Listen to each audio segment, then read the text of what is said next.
guys, tayo ulit sa Inares Center.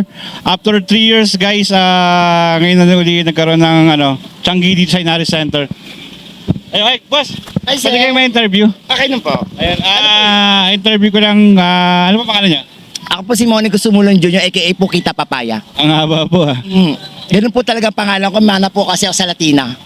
Okay sir, tanong ko lang sir, di ba after 3 years, ngayon na lang uli, simula ng pandemic, ngayon na lang uli nagkaroon ng Changi dito. Ano pa masasabi niyo bumalik yung Changi ngayon? Ay naku, masaya po. Maraming bata po natutuwa. Kasi nga po, season of Christmas, season of giving. At the same time, maganda po itong pasimula para sa magandang kinabukasan ng Inares Center. Okay.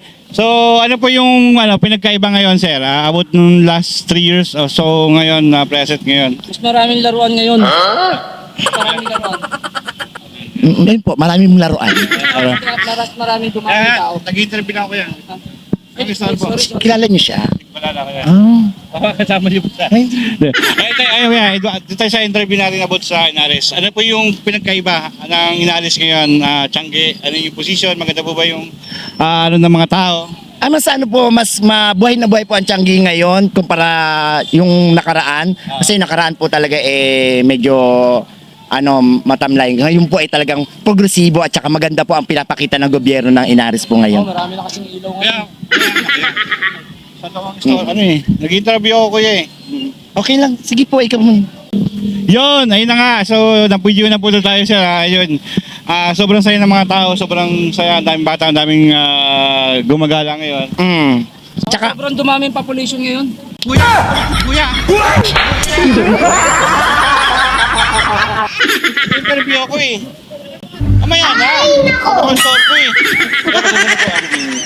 Pastor po. Medyo violent po pala kayo. Kasi sobrang kasi kuya. Ito, ayun na lang. Ayun na lang po. Ano po yung last na masabi nyo?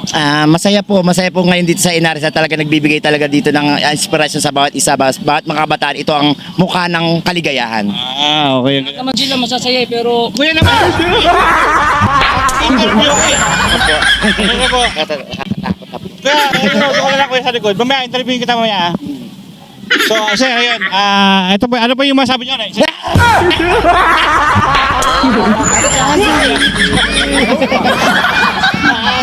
Ito ba kuya? Ayan, isa prank na prank ka ngayon. Thank you so much. Nagulat si nanay. Nagulat si nanay ko.